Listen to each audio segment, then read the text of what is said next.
บบนะคนทั้งหลายที่เคยใช้เฟซบุ๊กก็ตกอกตกใจไปมันบอกให้รีเซ็ตใหม่ให้เข้าใหม่ไอ้อย่างต่างๆเข้าแล้วมันก็บอกรหัสถูกต้องแล้วมันก็ว่าบ่ใจติ๊กๆเอาไปเอามาเช็คเครื่องได้ก็เป็นเหมือนกันหมดก็เลยเข้าใจว่าเป็นเรื่องของระบบมันล่มรอจนถึงตอนเจ้าก็ปรากฏว่ากลับมาดีเหมือนเดิม เป็นเรื่องของ ส่วนกลางเนาะของ Facebook ที่มันล่มไปเครือข่ายสัญญาณโทรศัพท์ก็เหมือนกันศรัทธาญาติโยมในแต่ละพื้นที่ช่วงนี้มีไฟไหม้ไตลามนักนะไฟไหม้ป่าเนี่ยสายอินเทอร์เน็ตเนี่ยศรัทธาญาติโยมที่พาดไปตามเสาไฟฟ้าผ่านระหว่างป่าต่างๆถ้าเกิดไฟไหม้เนาะฉนวนที่หุ้มอยู่ของของสายเคเบิลของอินเทอร์เน็ตเนี่ยมันถูกไฟไหม้มันก็พุดก็ขาดไปบางครั้งเจ้าหน้าที่เปิ่นไปเช็คบัดตันทำแก้ไขทันท่วงทีบัดใดก็ต้องอาศัยทำในช่วงเวลาอื่นนะมันก็เลยเกิดปัญหาว่าบางที่บางแห่งเกิดการขาดช่วงในเรื่องของสัญญาณการสื่อสารต่างๆเนาะคงจะเป็นปัญหาอย่างอาตมาก็เลยจำเป็นจะต้องเข้ารายการต่อตะกี้เข้ารายการไปแล้วช่วงหนึ่งเนาะที่เข้ารายการจากลำปางก็ลิงสัญญาณมาตังเชียงใหม่อาการสุขภาพศรัทธาญาติโยมออกรายการไปแล้วศรัทธาคนนั้นคนนี้ก็โทรมาท่านอาจารย์เป็นยังได้พ่องดีขึ้นแล้วยังนะมันเสียดท้องเป็นบางเวลาศรัทธาแต่เคยเป็นโรคกระเพาะมันบ่ได้เจ็บอย่างอีเนาะมันอันนี้มันเจ็บด้านข้างขวาใต้ราวนมประมาณสักฝ่ามือเนี่ยกะแถวถ้าสื่อตรงสะดือแล้วก็มาตั้งขวาเพื่อนบอกว่ามันจะ กังวลว่าบัดล่างเป็นไส้ตรงไส้ติ่งก็เปิ้นกะแต่มันก็บ่ได้เจ็บขนาดที่ว่าทนบ่ได้ซะแต่มันจะแป๊บบางช่วงก็เลยว่าจะรออาการก่อนถ้ามันนักหนาเจ็บจนตัวงอเป็นกุ้งก็จะไป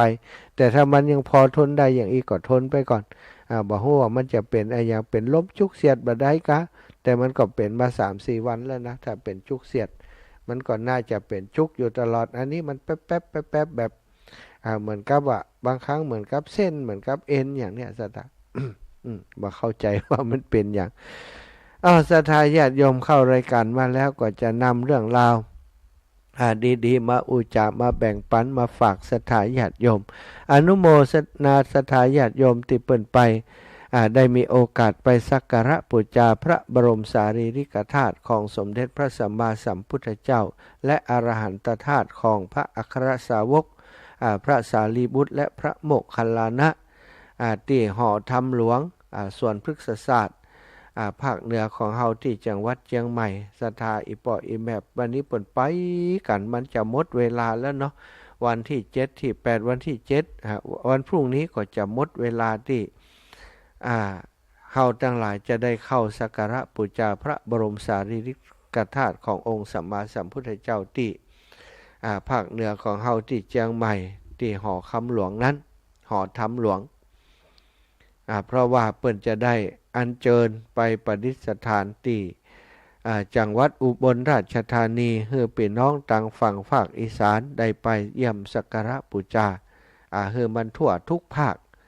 อีปออีแมททั้งหลายเหลือเวลาแห่มวันเดียวเนาะวันนี้เท่าที่ได้ ชมดูภาพที่ศรัทธาญาติโยมที่เปิ่นได้ไปกราบสักการะถ่ายส่งมาแต่ละช่วงแต่ละเวลาก็หันว่ามีคนแน่นขนาดกว่าทุกๆวันเนาะกว่าทุกๆวันที่ผ่านมาคงจะเป็นเพราะสาเหตุว่ามันจะหมดเวลาแล้วนะหลายคนก็ต่างว่าอย่างใดดีได้ยินเปิ่นบอกว่าไผบ่ได้ไปจะเสียโอกาสไผบ่ได้ไปเตือนตีน่าเสียดายเพราะต่อไปก็จะอยู่ห่างจากจังหวัดของเฮาไปไกลถึงอีสานปุ้นจะเหมารถไปที่ปุ้นกะว่าจะไปที่เชียงใหม่เดินทาง 2-3 ชั่วโมงก็ถึงหรือว่าจะเดินทางไปทั้งคืนกว่าจะถึงหลายคนก็เลยตัดสินใจไปกันวันนี้เนาะพี่น้องต่างเมืองฝางได้ส่ง ส่งภาพมาให้ดูคุณโยมจากต่างเมืองฝางพี่น้องต่างห้วยงูในวันนี้เปิ่นก็ปากันไปแม่บุญปันตาเหียง ครูบาอาจารย์ วัดห้วยงูในเนาะก็ปาคณะศรัทธาญาติโยมมาก็ส่งภาพมาให้ได้พอตัวเพื่อจะได้อนุโมทนาด้วยกันเนาะก็ขอบคุณเนาะโยมแม่บุญปันตาเหียงและคณะศรัทธาญาติโยมพี่น้องบ้านห้วยงูในครูบาอาจารย์บ้านห้วยงูในติดส่งภาพมาให้อาตมาได้หันได้ดูได้ชมได้อนุโมทนาโดยท่านศรัทธาญาติโยมอีปออีแม่ทั้งหลายที่ฟังรายการนี้ถ้ามีโอกาสยังบ่าแปลงแหงมียังสามารถเดินทางไปได้พอจะไปได้แล้วก็มีรถลาสะดวกสบาย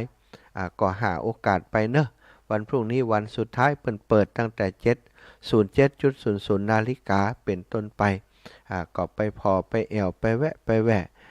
ไปกราบสักการะบูชาพระบรมสารีริกธาตุขององค์พระสัมมาสัมพุทธเจ้ากันที่หอธรรมหลวงส่วนพฤกษศาสตร์ที่จังหวัดเชียงใหม่เนาะ หมู่รถต่างๆที่เปิ่นเคยไปเปิ่นฮู้ดีศรัทธาญาติโยมสามารถเปิดที่ Google ก็ได้เนาะเรียกว่าแผนที่ที่ Google เปิ่นก็บอกให้อยู่สามารถไปได้วันก่อนอาตมาก็ได้มีโอกาสไปกราบสักการะบูชาครั้งหนึ่งในชีวิตศรัทธาบ่ฮู้ว่าโอกาส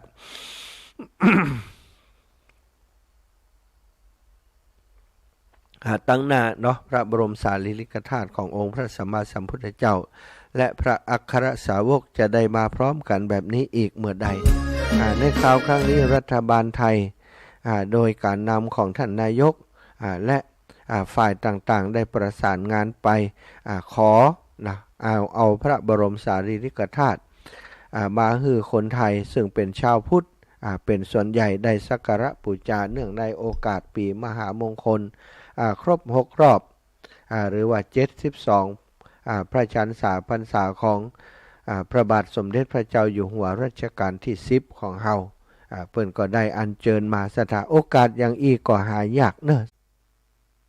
3 ประการพระพุทธเจ้านั้นศรัทธาญาติโยมได้ตรัสรู้เป็นพระอรหันตสัมมา2,500ไปแห่ม 2,500 กว่าปีที่จะไปตั้งหน้าคือรวมแล้วได้ 5,000 ปีเมื่อถึงวันนั้นวันที่สิ้นสุดพุทธศาสนาคำสอนของพระองค์แล้วสารีริกธาตุบอกว่าจะอยู่ที่ไหนจะได้ปรากฏขึ้นอีกครั้งหนึ่งแล้วก็รวมองค์เหมือนกับมีพระพุทธเจ้าจะพันนรังสีรูปของพระพุทธเจ้าจะปรากฏขึ้นอีกครั้งหนึ่งสถาในสมัยนั้นซึ่งบอกว่าเขาจะได้มีบุญได้เกิดในสมัยนั้นก่อนแต่คงไม่อยากจะเกิดก่อนปรากฏขึ้นแล้วก็พร้อมกับการสิ้นสุดของพระพุทธศาสนาเป็นสิ่งที่น่าเสียดายน่าสลดหดหูใจว่าวันหนึ่งเนาะแต่เป็นสัจธรรมนะสัทธาความเจริญรุ่งเรืองของพระพุทธศาสนาก็เป็นสัจธรรมเป็นอนิจจังทุกขังอนัตตาเหมือนกันวันหนึ่งเกิดขึ้นตั้งอยู่เจริญอยู่แล้วก็จะต้องดับสลายไปจากนั้นก็จะเป็นศาสนาของพระศรีอานจะมาเกิดแห่งเมื่อใดหลังจากนั้นไปเมื่อใดบ่ฮู้ศรัทธาญาติโยมกว่าจะถึงนั้นแต่กว่าจะไปถึงตรงนั้นก็จะเกิดเหตุการณ์ต่างๆมากมายที่คนบนโลกใบนี้อาจจะอยู่กันแบบยากลำบากคนมีศีลมีธรรมจะบ่ค่อยมีจะมีแต่คนที่จิตใจโหดร้ายเป็นคนที่ พร้อมที่จะห้ำหั่นฆ่าฟันกันเมื่อสิ้นศาสนาของพระพุทธเจ้าของเฮาไปอันนี้ซึ่งก็เป็นเรื่องที่จะเกิดขึ้นในอนาคตไปนาแห่ง 2,500 ปีศรัทธาญาติโยมวันนี้เป็นโอกาสอันดีที่เฮาทั้งหลายมีโอกาสได้จะได้ไปสักการะบูชาพระบรมสารีริกธาตุของพระองค์และพระอัครสาวกทั้ง2 องค์ศรัทธาซึ่งมาอยู่บนผืนแผ่นดินไทยแล้วส่วนศรัทธาญาติโยมที่แม่ตึงไปบ่ได้สาธุเตะเนาะอาจจะเป็นผู้ป่วยติดเตียงอยู่กับบ้านกับจองไปไหนบ่ได้ติดบ้านติดเตียงหรือว่าอายุนักแล้วจะไปไหนก็ลำบากลูกหลานก็ไม่มีไผ่ข้อไผ่คอยเวลาจะเดินทางลำบากด้วยพาหนะต่างๆสุดวิสัยที่จะไปอีพ่ออีแม่3 จำพวกนี้จำเป็นอย่างยิ่งที่จะต้องดูแลเป็นพิเศษในช่วงฤดูร้อนนะฮะ ท่านผู้ฟังมันมีบทความที่พูดถึงเรื่องของการรับมืออากาศร้อนจัดเคล็ดไม่ลับกับการดูแลตนเองและผู้สูงอายุในสภาพอากาศร้อนจัดนะคือขึ้นชื่อว่าประเทศไทยเนี่ยเป็นประเทศที่มีแดด3 ฤดูมีแดดอยู่3 ฤดูก็คือร้อนมากแล้วก็ร้อนมากๆมีแดดอยู่3 ฤดูร้อนเนี่ยก็คือในช่วงหน้าหนาวร้อนมากก็ช่วงฤดูฝนร้อนมาก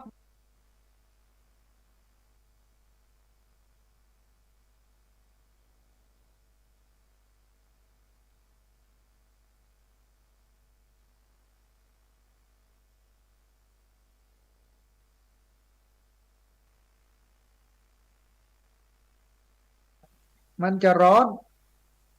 แต่มันก็เป็นเรื่องปกติของเมืองไทยอยู่แล้วแต่ก็อย่าไปประมาทอากาศร้อนๆเนี่ยจะทำให้อุณหภูมิในร่างกายเราเนี่ยมันสูงขึ้นแล้วมันก็จะเสี่ยงที่จะเกิดอันตรายต่อสุขภาพร่างกายของเราโดยเฉพาะอย่างยิ่งกลุ่มคน3 กลุ่มคนที่อาตมาภาพได้กล่าวไปเบื้องต้นเพื่อจะเสาะหาความสุขบางคนไปแล้วก็บ่ปะความสุขสักกับไปปะแต่ปัญหาต่างๆระหว่างการท่องเที่ยวไปได้ใจเสี่ยงปัจจัยเสี่ยงสตังไปกับการท่องเที่ยวต่างๆมากมายสถานปล่อยแม่ทั้งหลายโยมแม่ครูอารีพันธ์ศรีวิริยาใหม่ได้โทรมาในช่วงนี้เจริญปอนแม่มันจะได้เนี่ยมันเดียวในมันเป็นว่าแต่ไม่ออกมาเรื่องเจ็บเป็นยังไงล่ะอาการเจ้าแม่ท่านมาได้เลยท่านมาได้เลยเจ้าทางปุ่นฮับได้ก็แม่เจ้ามีคนไทยมูล่ะอากาศร้อนอากาศประเทศไทยเนี่ยมูเหรอเจ้าฟังอยู่เจ้าสาธุเจ้าตัดสัญญาณไปแล้วตัดสัญญาณไปแล้วก็หาแม่เจ้าเดี๋ยวเช็คตังอันเชียงใหม่ก่อนเนอศรัทธาญาติโยมขอเช็คของสัญญาณของคลื่นสีขาวเนาะอาจจะ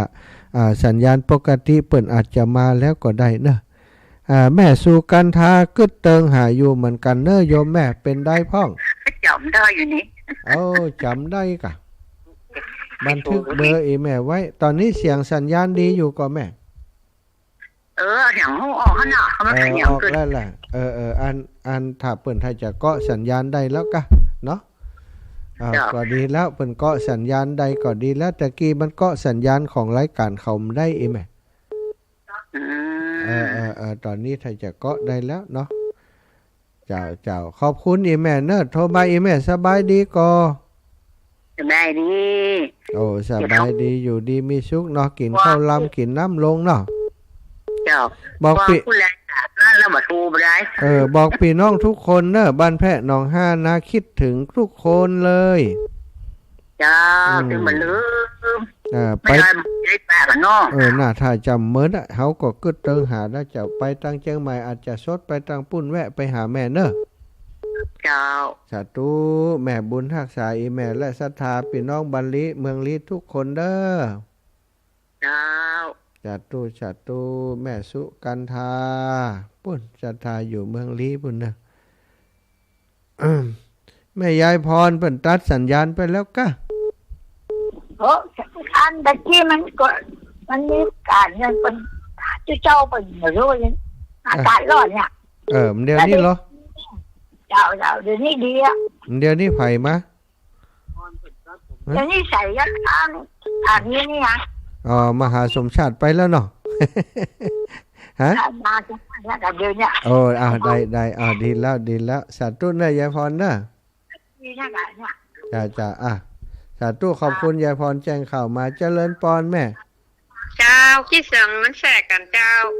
มาเดี๋ยวไปแล้วเนาะดีแล้วเนาะเดี๋ยวนี้ดีแล้วเจ้าสาธุแม่เจ้าเจริญปอนแม่ขจรปินใจล่าดีแล้วยัง แม่ดีแล้วยังได้ยินละเฮือละเจ็บต้องใหญ่เนี่ยเจ็บมันเจ็บผ่อนเจ็บผ่อนเนี่ยพอจะทนได้อยู่แม่ไปย่างไปหาหมอถ้ามันนักก่อนบัดเดี๋ยวนี้มันจะไปแต่มันก็ปอไปนะถ้ามันต้องเจ็บงอไปบ่อย่าไปมันเดี๋ยวนี้โอ้มันจะล่ำไปนะนะ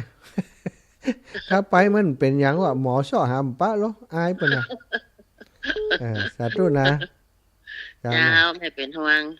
ขอบคุณแม่เจริญปอนแม่สีทรจมฟองเจ้าฟังอยู่เจ้าฟังอยู่ชัดเจนนี่นาะสัญญาณดีแล้วจ้าสัญญาณดีแล้วจ้าสาธุจ้าขอบคุณค่ะเล่นเลยวันนี้คนไทยมีไหนค่ะวันนี้มีวัดบรรพตเนี่ยโยมแม่ว่ามีเชียงใหม่ดีอยู่อีกอยู่ดีมีสู้เนี่ยลูกนะแล้วลูกจะอะไรก็ไปวัดไฟหินนะมันจะไงไฟหินปุ้นแม่หลังจากเสร็จงานเตียนวัดพระบาทอุดมน้ำบ่อสาวาจะมาแปลงห้องน้ำเพื่อเปิ้นแม่ก็ถอนเอามาหอมพันเห็นหน่อยก็ได้เราลูกเจ้าได้สาธุนะแม่นะเจ้าเจริญปอนแม่จันศรีสุขาแม่เสียงตั้งปุ้นเป็นยังไงดีแล้วเจ้าตะกี้มันเป็นยังไงพระสดุ้งกระเด็นโอ้ล่ะอากาศร้อนอากาศเลื่อนอีกโยมว่าว่าอันแต่น่ะสาธุเฮาก็ว่าถ้าเปิ้นเกาะสัญญาณใหม่บุญแล้วก็จะได้พักอีกน่ะมันเป็นยังอู้จากกันต่อได้เจ้าแม่เป็นได้เจ็บต้องไปหาหมอให้แล้วตัวลูกถ้ามันนักกว่านี้ก่อนนี่แม่มันพอทนได้อยู่เนี่ยมันแป๊บอยู่มันจะเป็นบางต้องไปทนอย่างมันเจ็บไปก็มันปอใจมันปอไปถ้ามันปอไปถึงหู้ตัวแม่ถ้ามันปอไปก็จะไปมันต้องห่วงสาธุขอให้ได้เป็นอย่างนี้เจ้าปะแม่มันปอไก่หมอตัวได้เจ้าสาธุเจ้าแม่ปอไก่หมอซะเลยถวายความเคารพตุลุงท่านอาจารย์ใหญ่คืนไม่ค่อยแน่นอนอาจารย์ครับผมโทรศัพท์ไม่รู้ผมนี่คนไม่ค่อยดีด้วยแหละครับข่าวคดีสู้อะไรไปไม่ได้ครับผมไปสัญญาณดีกว่าขอบคุณครับวันนี้มันคอกแขกมันเป็นหวัดมั้งหลวงตาเจริญปอนแม่อุ้ยอินแม่สาบเสมิงเจ้าแม่เจ้าแม่ป้าหมอเนอะเดี๋ยวไปได้ไปปล่อยหลงเมืองป่านะถ้ามันเหม็นก่อนถ้ามันเจ็บแก่ถ้ามันเหม็นก็จะไปคือมันแก่ตอนนี้มันทนได้อยู่เนี่ยมันบักขนาดนัก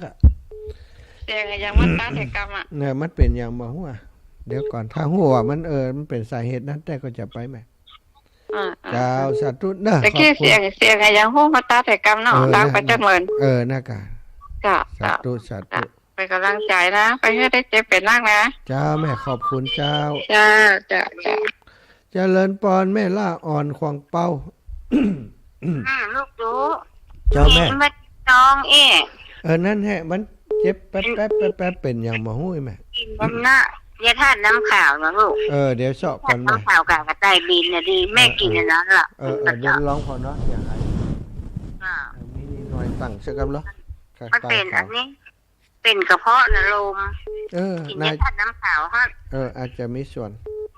มันเป็นนักก็กินนักน้อยหนึ่งมันจะเย็นในท้องมันกับมันรับไปแล้วมันก็หายไปเลยเจ้าแม่ว่าไอ้แม่โอนไปเฮ้ยแล้วเด้ออีล่าโอนเฮ้ยตะกี้นี่อีหลานโอนเข้าไปเอาไปอันนี้ห้องน้ำที่วัดบุญยราชให้แม่ก็ได้เด้อวัดไฟหินค่ะวัดที่ไหนเป็นสร้างอันนั้นน่ะสร้างห้องน้ำนี่น่ะที่วัดลำปางบนน่ะลำปางนี่ท่านอาจารย์สาธิตกันไหมเจ้าแต่นี่เขาจะไปแปลงที่วัดไฟหินไหมอันเป็นห้องไหนก็ได้เจ้าสาธุนะแม่เนอะเจ้าขอบคุณน้องเรามาม่วนแง่วแล้วกล่อมคงกินคงเด้อเจ้าขอบคุณนะศรัทธาเป็นห่วงเรื่องเจ็บต้องเห็นละเจริญปอนแม่มณี เจ้าท่านมหา เจ้าเอ็มแม่ แม่มอนมารับมานอนห่วงนี่สิแม่โทรมานี่เป็นอย่างม ไป อน หา ถ้า หมอมา ถ้ามันเจ็บหนักจะให้เขาโทรบอกนะ หรือแต่แกปูก็มอนนะเจ้าเนาะ เจ้า ใจปูเลยลูกเจ้าจะได้ไปหาหมอไหม มันบัดถึงกับจะไปเอ็มอ่ะถ้ามันเจ็บหนองแต่ก่อน ถ้าแก่จะได้เหรอ มันกระเดียวมันก็หายไปเองน่ะมันเจ็บมาหายเลย ใช่ไหมมันถึงกับขนาดตีงอจะโอ๊ตไว้ไหมทำเจ็บอาจจะโอ๊ตไว้นะรอมันงอก่อนตั้งแต่ตีไปหาแม่ก็เป็นนะวันนั้นนะจะได้งอทางงออย่างงอ อยู่ใกล้หมอนี่แม่ละออนเขาก็เตรียมพร้อมละบ้านน้อยๆก็อาบน้ำร้อละถ้าเป็นก็จะไปเจ้าเนี่ยมันต้องห่วงนะแม่สบายมากเจ้าใกล้หมอกว่าแม่ก็สาธุลูกคันด้วยกันนะแม่เนาะสาธุเจ้าแม่จ้าเจ้าสาธุนะแม่เนอะเจ้าแม่เจริญแม่ยายพรร้องวัวแดงถ้ามาเจ้าอย่างนี้นะให้ก็เคยเป็นเคยกะเคยค่ะไปแถวยาพุ่นแล้วเปิดแบบเป็นวัดไก่ย้อนกะเจ้าไปเชียบเขาไปแล้วอ่ะต้องเขาต่างอย่างบนต้องใจมาดีแล้วหมอบอกว่าเป็นก้นไก่ย้อนแล้วเกิดไปเอายากระเพาะมันขี้เหนียวแล้วทุกวันนี้ยายก็กินยากระเพาะใบเย็นน่ะกินยาใบเย็น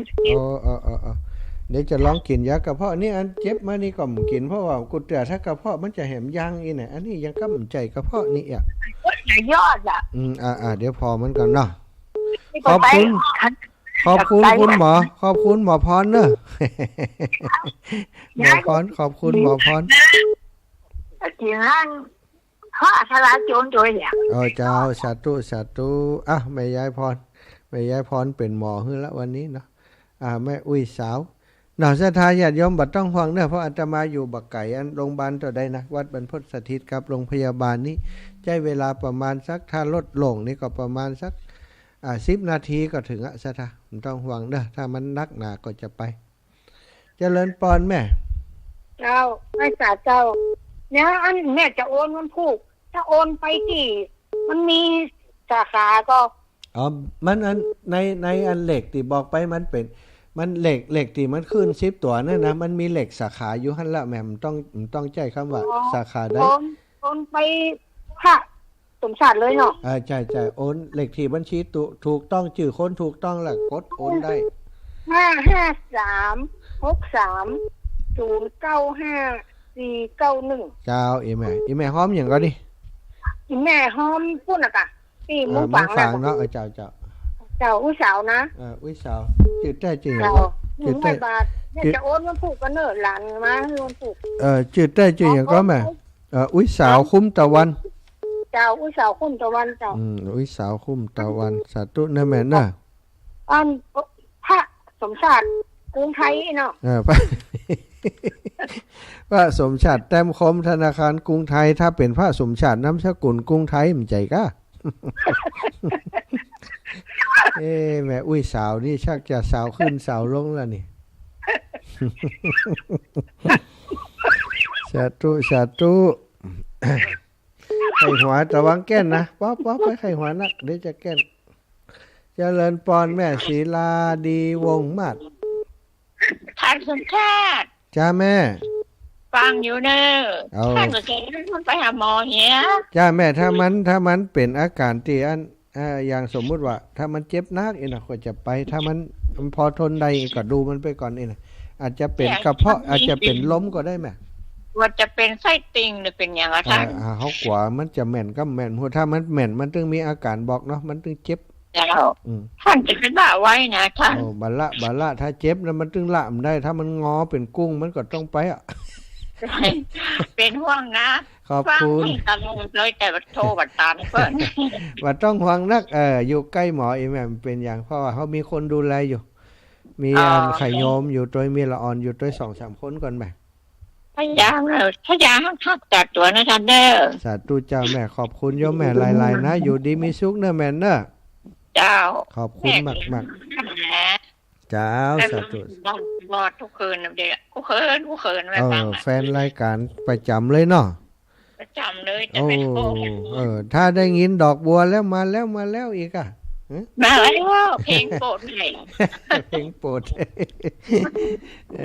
วันนี้2-3บัวแล้วนี่ฮะตั้งแต่หัวค่ำมาเดี๋ยวก็ดอกบัวแหมหลัง ท่านเดี๋ยวนี้เล่าไว้นะท่านเป็นกระตอง แม่สาธุเจ้าสาธุเจ้า ท่าน จ้าเอาเจริญพรโยมแม่นวลยอดคำปันย่าว่าได้ เจ้าภาษาเจ้า อืม เนี่ยก็เดี๋ยวแม่จะบอกยาหลังไม้นะมันยาวไว้หน่อยเนาะ เจ้าหลังไม้ก่อนเนาะสาธุ เจ้า เจ้า หลังไม้จะบอกยาให้แล้วก็คือเอาเนี่ยกี่คนเดียวนะ เอาเจ้าสาธุ เจ้าคือจะบอก เจริญพรรับแล้ว ภาษาเจ้า อ๋อแม่น้าดงล่ะน้าดูล่ะ ท่านหนังกล้วยเจ้า ฮะแม่อย่างนี่ ขวัญดาวเจ้า อ๋อแม่ขวัญดาวบ้านผู้ อาจารย์หายเร็วๆเนาะ เจ้า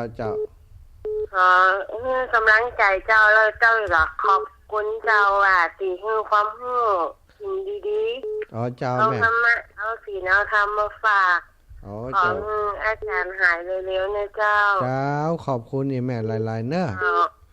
สาธุสา เพื่อ ธุ กำลังใจ แม่ เนอะ ขวัญดาว เอ แม่ อวันถูกไม่อย่างก็ตะกี้นะ วันผูกลืมไปเห็นเราเนี่ยอย่างนี้อ๋อวันสุดท้ายอันพระบรมสารีริกธาตุพระพุทธเจ้าแม่กราบเป็นวันสุดท้ายที่อยู่เชียงใหม่เนอะ เจ้า สาธุขอบคุณ เจ้านั่น เจริญปอน9432จากที่ไหนคะ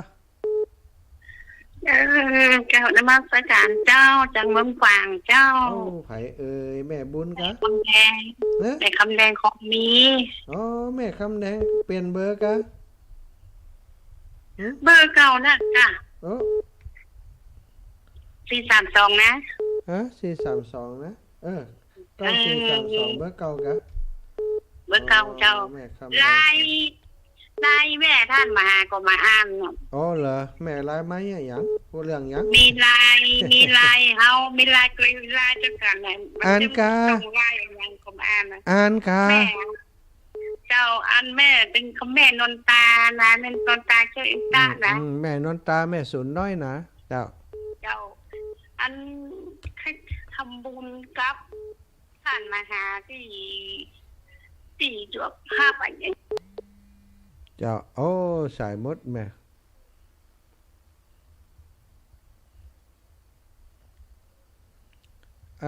แม่อับมอนบ้านทาดอยคลั่งแม่โทรมาแห่ไม้ตะกี้ไหมอ๋ออีปอมาละเจริญปอนป้อ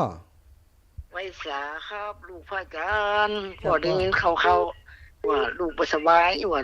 มัน เจ็บต้องเจ็บปุ่ม เสียดต้องป่อเสียดต้องด้านขวาเนี่ยไตเรา ครับ ลมมาสักหน่อยทีแรกเขาว่ามันจะเป็นนั่นใช่ติ่งแต่ว่ามันเจ็บมา 3-4 วันแล้วนะป่อแป๊บครับครับได้ยินเขาว่าพ่อก็เป็นห่วงนี่เป็นหายนะอันเพราะว่านี่คุณพระคุณเจ้าคุณสิ่งศักดิ์สิทธิ์อันเทวดาสมรักษาให้ลูกได้ผ่านพ้นไปเด้อจะได้เจ็บเป็น นั่น เนาะ นั่นกับใครเจ็บแต่เนี่ยถ้าเป็นตอนนี้ก็จำได้ไปแอวฝังเนี่ย ครับ ไม่ค่อยเป็นเตี้ย ครับเป็นห่วงขนาดนักกว่าอันจะให้ได้เจ็บได้เป็นครับเฮ้ยมันเจ็บไหนสอนออกเจ็บดอกสอนไปเด้อคือดีสุขว่า สาธุ กำลังใจครับ ป่อแต่เจ้าปะคนที่เปิ่นนั้นอยู่บ้านนากวางนาฟานนี่นะเปิ่นนั้นเปิ่นเป็นนั่นสะพ้ายของอันบ้านนาฟานเปิ่นเป็นคนบ้านเดียวกับป่อว่ะ น่ะอยู่วันนั้นนาแดงน้อยจากวันนั้นนะครับ ใจเปิ่นว่าบ้านเดียวกับป่ออีว่ะ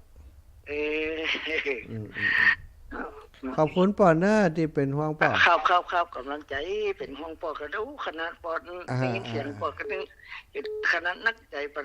มันอยู่ใกล้แล้วปอดอ่ะจะพูดน่าอารมณ์เลยขนาดนั้น โอ้สาธุป่อขอบคุณป่อหลายๆเนอ ครับสาธุถ้าจะได้ปะกันสักจ้ะสาธุเจริญปอนโยมแม่อมรทาดอยคลั่ง เจ้าไว้สาพระท่านทำหา เจ้า เอ แม่ ตึงออกตึงวันระหว่างนี้เนาะฟังแม่ฟังตึงวัน พอดีอันครูบาอาจารย์เปิ่นติดงานติดอย่างกันนะ อ๋อ อาจารย์ก็อันมันอันถ้าส่งมาเพ่นี่อันเครื่องของเฮาสัญญาณมันโอเคน้อยเอกอะ ชัดเจนดีเจนดีอ่ะ เจ้าก็ มีอ เลย ยู่บรรพตสถิตทุกอย่าง เจ้าอีแม่บรรพตสถิตนี่ตีอีแม่มาวันนั้นนะกะ โงดดีวัดป่าไปกว้างกว่า ถ่ายรูปไปแล้วลูกเนาะ เจ้าแม่ก็ถ่ายมาแล้ว อีแม่เอาเปรียบเฮาเนี่ยอีแม่หันวัดเฮาแล้วเฮาไม่ได้หันบ้านอีแม่มจ้ะ วัดเพิ่นอยู่บนดอยกีด โอ้ แล้วก็ดีอยู่สงบดี เดี๋ยวละ เย็นเจ้า สาธุจะมีโอกาสไปหาเนื้อแม่นเด้อ เจ้า บุญรักษาขอบคุณอีแม่หลาย เจ้าท่านหาก็รักษาตัวเด้อ เจ้าแม่เจ้า เจ้า สาธุเจ้าแม่น้อยอุตรุดี เจ้าแม่ฟังอยู่เนอะ สวดมนต์มาแล้วแต่ เจ้าไปสวดมนต์มาบรรพุกเนี่ยจะไปอันเชียงใหม่นะคะ ดี จะไปไหว้เจ้าไปที่ห้า ดูอนุโมทนาบุญเนอะไปกับคณะหลายคนอยู่กะ ไปรถตู้เนี่ยกะฟิกไปเนี่ยกะเจ้าเต็มรถตู้นั่น เจ้า เจ้าเจ้า ดี เจ้าเจ็บต้องเขาหายเร็วๆเนอะตุลูกเนอะ เจ้าแม่สาธุ เจ้าหายดีแล้ว ค่ะจ้า เจ้าอยู่นี่มีสุขเนอะ เจ้าแม่เจ้า เจ้าสาธุเจ้า ศรัทธาญาติโยมอาตมาภาพขอพักก่อนเด้อพักสักกรรมหายากินสักกรรมแล้วก็จะมาเข้ารายการพบปะกันใหม่ช่วงนี้ฟังเพลงธรรมะสักเพลงเนาะศรัทธาญาติโยมเด้อแสงธรรมละฆังธรรมแสงธรรมแสงเทียนเนาะ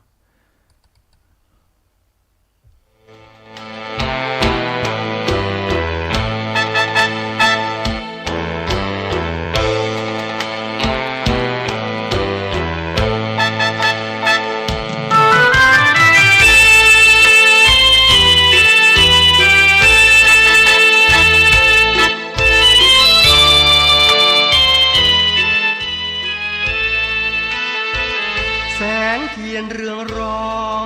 สาดส่ององค์พระประธานในโบสถ์วิหารชาวพุทธกราบกรานบูชาตั้งจิตกุศลสวดมนต์แผ่จิตเมตตาฟังเทศนาทำให้ธรรมะส่องใจแสงธรรมอำไพ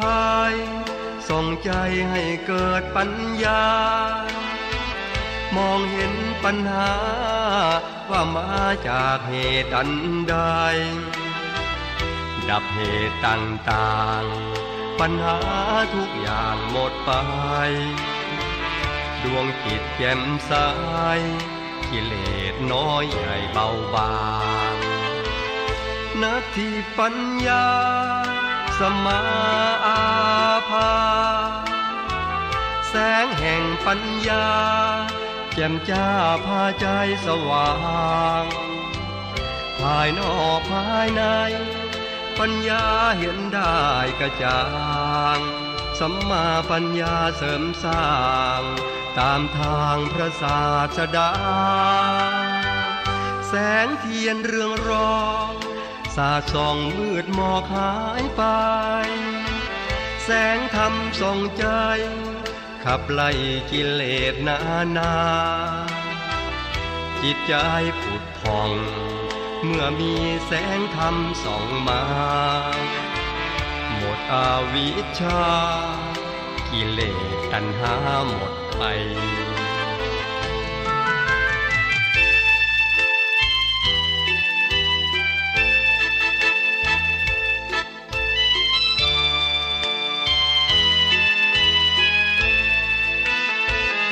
นาทีปัญญา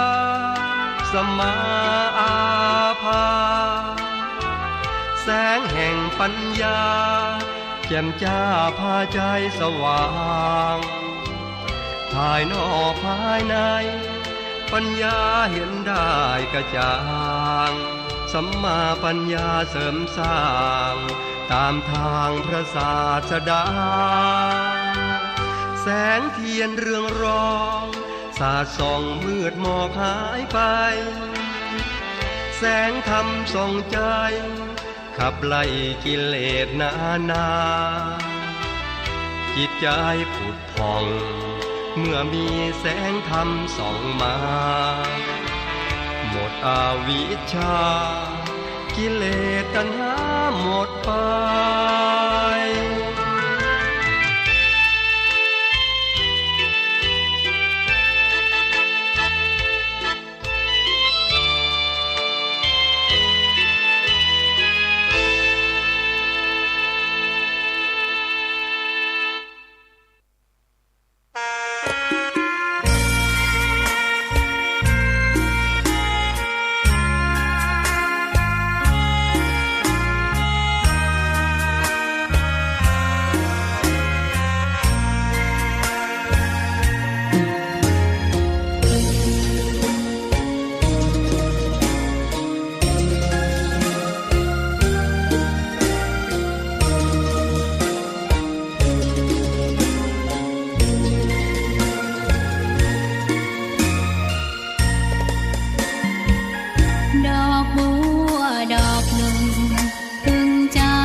ศรัทธาสาธุชนทั้งหลายได้เวลาพบปะกันในชั่วโมงที่สอง ได้พักเบรกไปเนาะดื่มน้ำดื่มท่าไปหายากิน อาการจะเป็นอย่างไรรอดูต่อไปคงจะเป็นเรื่องของกระเพาะเรื่องลำไส้เรื่องอะไรอย่างเนี้ยสถาเพราะว่าอาตมาช่วงนี้เดินทางผ่องกินอาหารบ่ค่อยปกติผ่องบางเตือเรื่องของกาแฟตัวนะบางครั้งต้องว่างฉันกาแฟผ่องอาจจะมีส่วนในการทำให้เรื่องของกระเพาะนะดูแล้วมันน่าจะเป็นไส้ติ่งถ้าไส้ติ่งอย่างติฟังเปิ่นเนี่ยมันจะเจ็บแล้วก็เจ็บขึ้นจนทนมาได้นะสตาอันนี้มันเหมือนกับว่าเดี๋ยวก็หายไปเดี๋ยวก็มาอีกตอนนี้ก็เป็นอย่างนักละเนอะสถาญาติโยมบัดต้องห่วงเนาะบัดต้องห่วงแล้วก็บัดได้อยู่ไกลหมอตะใดวัดบรรพตสถิตห่างจากโรงพยาบาลประมาณ 7-8 กิโลสถาวิ่งรถประมาณ10 นาทีก็ถึงถ้าเกิดเหตุการณ์ฉุกเฉินอย่างรถก็ประจำอยู่นี่ละนะคนขับรถก็อยู่สถาอีปอยอีแมททั้งหลายบัดต้องเป็นห่วงเนอะขอบคุณความเป็นห่วงความห่วงใยทุกท่านทุกคนเนาะที่ไปหาหมอเห็นเนอะทุลูกเนอะเป็นห่วงจะไปเป็นอะไรอย่างน้าเองนะก็กลัวเป็นอะไรเหมือนกันแหละเนาะถ้าเป็นไส้ตรงไส้ติ่งดิโดนผ่าตัดเนี่ย โดนผ่าตัดก็ไม่ได้จัดรายการจะง่อมหากันแถมว่านี้อาตมาน่าจะง่อมก่อนนะถ้าไม่ได้จัดรายการก็อย่างใดมันชีวิตมันจะง่อมจะเงาหาเนี่ย ไม่อยากจะเป็นอย่างศรัทธาตั้งบ้านก็จะได้เป็นห่วงแหมเนาะจะเป็นอย่างวันก่อนเนี่ยได้บอกตัวเก่ามันจริงๆแล้วเป็นตั้งแต่ 2-3 วันก่อนมาแล้วบอกตัวเก่าว่าจะไปเป็นอย่างนักเนอขอให้ได้ไปกราบสักการะบูชาพระบรมสารีริกธาตุนี่ก่อน เก้าจะเป็น10จะเป็นก็พอดีว่าไปกราบมาแล้วนะวันนี้ก็เป็นแหมแป๊บนะเหมือนกับว่าจะมีอาการนักขึ้นเมื่อแรงนี้ก็รู้สึกว่าจะมีอาการเหมือนกับว่าจะนักขึ้นกว่าเป็นห่วงเหมือนกันก็เป็นห่วงงานตั้งหน้าเหมือนกันนะสถาถ้าเป็นอย่างไปช่วงนี้กำลังประชาสัมพันธ์อุจากันเรื่องการช่วยกันเนาะช่วยกันให้กันหอมสร้างธรรมาสน์ซื้อธรรมาสน์ไปถวายที่วัดพระพุทธบาทอุดมน้ำบ่อสวาในโอกาส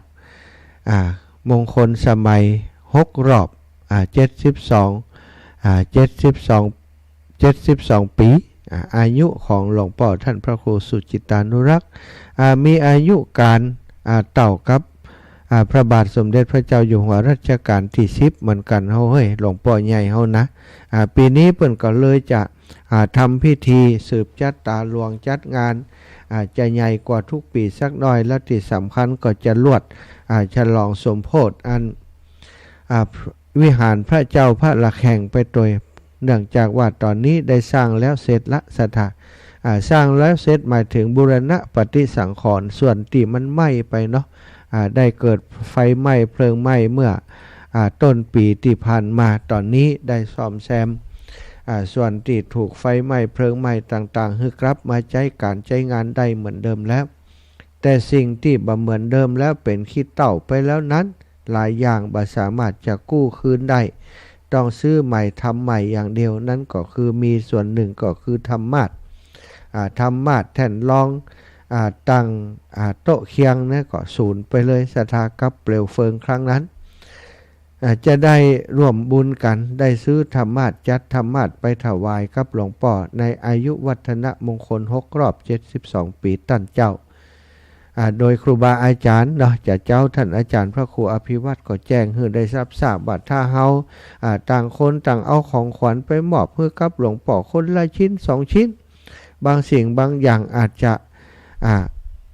บ่จำเป็นต้องใจสำหรับหลวงพ่อแต่เฮาก็ไปถวายกันแยกกระจายกันไปอาจจะบ่เป็นมากเป็นผลต่อได้เนาะก็เลยอู้กันว่าถ้าคลื่นสีขาวครอบครัวคลื่นสีขาวของเฮาจะร่วมกันจะดีก็ร่วมกันเนี่ยอย่างดีก็มักคิดว่าสิ่งที่มัน มันสูญหายไปมีหลายอย่างด้วยกันแล้วก็สิ่งที่สำคัญที่สูญหายไปหนึ่งในนั้นก็คือธรรมะสถานที่พระสงฆ์องค์สังฆเจ้าจัดใจในการแสดงพระธรรมเทศนามันถูกไฟไหม้เพลิงไหม้ไปก็อยากจะจัดหามาฮื้อกระเปิ้นใหม่แล้วก็อยากจะฮื้อมันดีกว่าเดิมนะ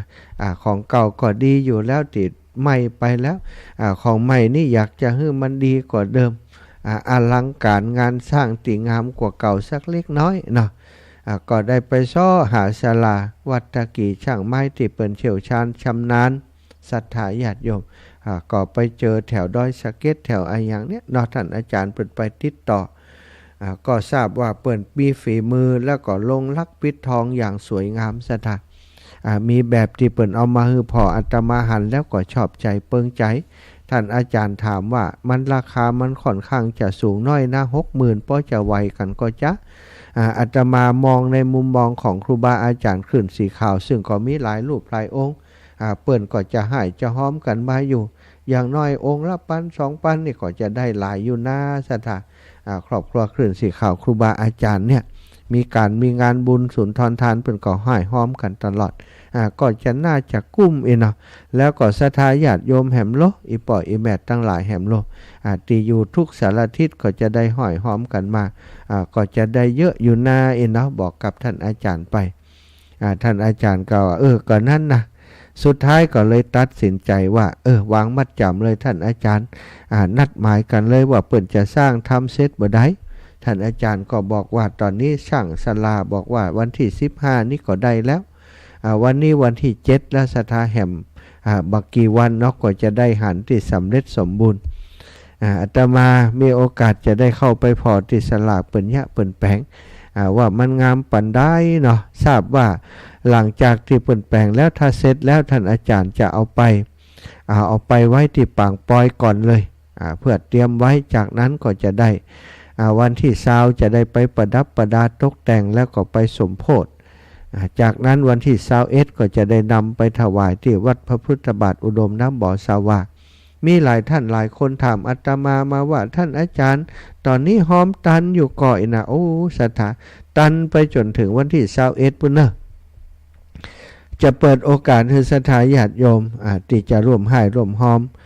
อมกันไปถึงวันที่21เดือนมีนาปุ่นนะยังบ่ปิดโอกาสเด้อเพราะว่ายังขาดแหมหลายอยู่นะเท่าที่ได้สำรวจตรวจสอบที่อื่นอย่างตั้งหลวงปู่ท่านพระครูปฏิภาณธรรมตินหลวงปู่ดอยเนี่ยหลวงปู่เปิ่นก็ฮือศรัทธาญาติโยมว่าใส่ซองเขียนชื่อให้เรียบร้อยเอาไปหอมกันที่ปุ้นเลยนะ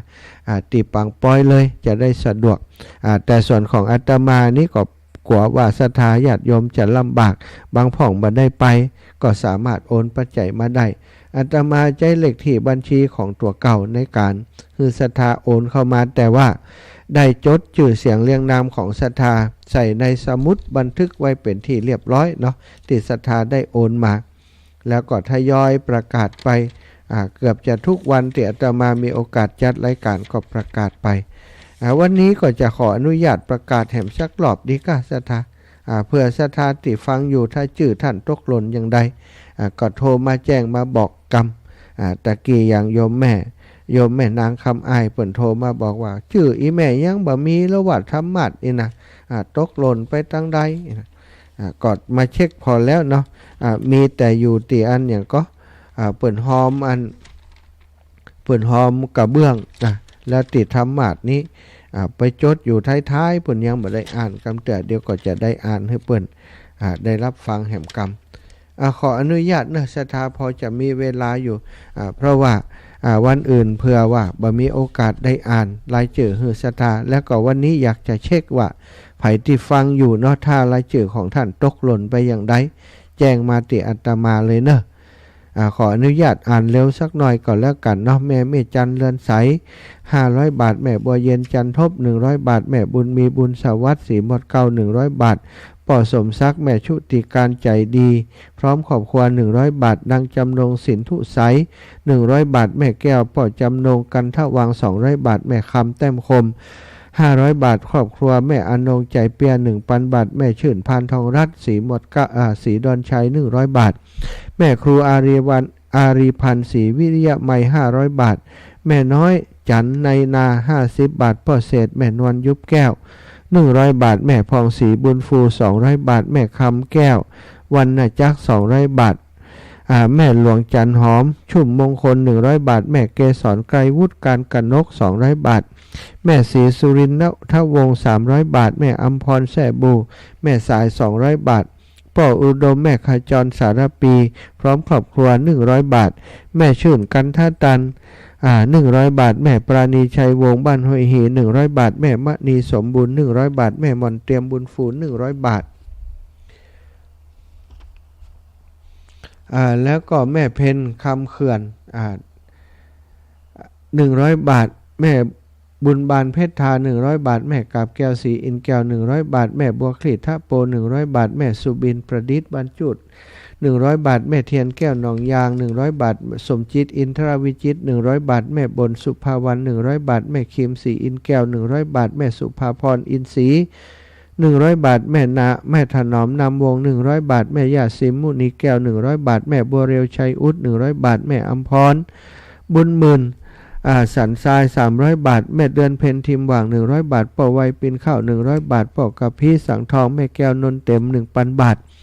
นางเอ๋ยคำใส100 บาทแม่ทิพย์กาฟัง100 บาทแม่ลำดวนศรีชัยวงศ์200 บาทแม่เพนคำเขื่อน100 บาทแม่จันตันมนนาดู60 บาทแม่นายพิบูลบัวบานเล็กหล่อ100 บาทแม่คำนนเต็ม100 บาทพ่อสมชายแม่แสงแก้วกายใจพร้อมครอบครัว100 บาท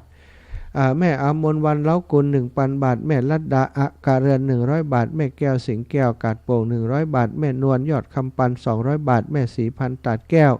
100 บาทป่อเซนแม่กลานตันมนปงป่าเป้า100 บาทแม่วินบุญเลิงนาจารา100 บาทแม่แก้วดีพงเทพฟูเทพ100 บาทแม่แสงล่าใจแก้วแดง140 บาทแม่ทองสุขศรีนิธินิวนาดง100 บาทแม่จ่ายซ้อนเขียวนาดง100 บาทแม่ต้ามกมี100 บาทแม่บุญนำนันตระกูลบันไร่ของเปา100 บาทนางสุนันทารินชมพูบันสันสายห้างชัด100 บาทแม่พัดใจเมืองชื่น100 บาทแม่เครือวันตันตุ้ยบันจำ100 บาทแม่บัวลอยพงเทพ100 บาทแม่จินดาเหมยกาดนางพินยาพัฒโอไบรอันนางสาวอัญชันจินนากาศบรรทาหมื่นเข้าลำปูน300 บาทป้อนานแก้วมูลแม่แบนตาจันวงพร้อมครอบครัว100 บาทพ่อปรังแม่ตุนแก้ววงชมพู50 บาทนายสมเกียรตินางกิริยาสิริวงพร้อมครอบครัว100 บาทป้อลุนแม่แก้วสิริวง100 บาทป้อโตแม่กาปีบุญสวัสดิ์นากว่าง50 บาทป้อน้อยนางจันทนานนเต็ม50 บาทแม่แต่งบัญญาทัศน์พร้อมครอบครัว50 บาทแม่อุไรนางสาวสุนีอภิธัญญากร200 สาวแม่เกศรไกรวุฒิอันนี้2ตีเนอะแม่เกศรตะกี้ก็อ่านกำบ้านการกนกนะ200 บาทตีเดียวเนอะแม่ฟองแก้วจิตบ้าน100 บาทแม่ไลพรมจิโน100 บาทแม่บุญปั่นปงแก้ว100 บาทแม่เล็กสุภากาวี40 บาทแม่ตุมมาแสนอินคำ100 บาทแม่จันเตี้ยงเมืองมา100 บาทแม่ลีแม่สีพันถาวร100 บาทแม่พรธรรมจริยาพร้อมครอบครัว200 บาทแม่ปันอุจจันทร์พร้อมครอบครัว200 บาทนางไหลอุทาหรณ์100 บาทนางไหลมาอุทาหรณ์100 บาทแม่ตุนแก้วติบกันเงินพร้อมครอบครัว100 บาทแม่สมว่องไว40 บาทแม่คำแปงหน่อแก้ว100 บาทแม่วันเพลใจทอง100 บาทแม่วันนาสุริยะรังสี100 บาทแม่เพ็ญศรีเมืองสุวรรณ500 บาท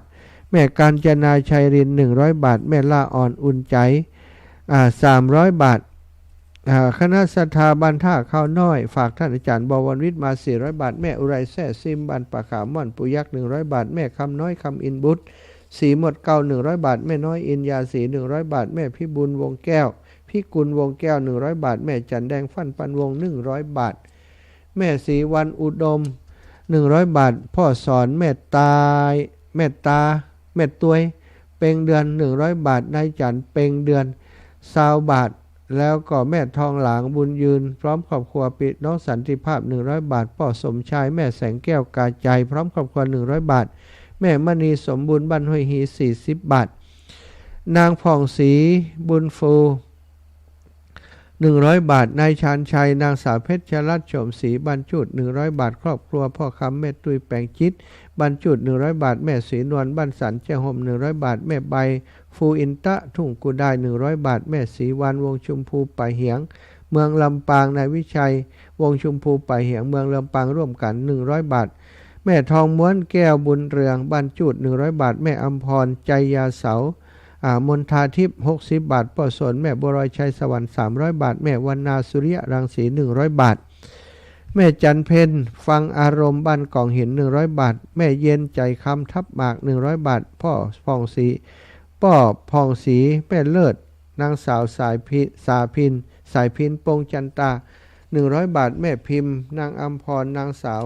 วิภาวินีชุ่มใจปงเหนือ100 บาทนายเทียนนางอัมพรนายวิรชัยนามวงร้อยตำรวจเอกโสพลนางวชิราพรคนการเด็กหญิงพิชยาพรเด็กชายพิชยาพลคนการ200 บาทแม่จำนองนามวงปงเหนือ100 บาทป้อทองสุขแม่ปราณีสีแก้ว100 บาทแม่หลองปงใจปงใต้100 บาทป้อยนแม่แมวพรหมสารปงใต้100 บาทแม่บัวเรียวชัยอุดปงใต้100 บาทแม่พิษมีกลิ่นปงใต้100 บาทแม่บานบ้านสันเจ้าห่ม20 บาทแม่เสงี่ยมหน้านวลเจ้าห่ม100 บาทสมจิตอินทรวิจิต100 บาทสัตสุภาพรอินศรี100 บาทแม่คิมศรีอินแก้ว100 บาทแม่บนวันเตชะนันทา100 บาทฟองแก้วจิตมัน100 บาทเป็น500 บาทแม่สุมารีศรีชัยตัน100 บาทพ่อดาบทองหล่อแม่นุชหานฟ้าเลื่อน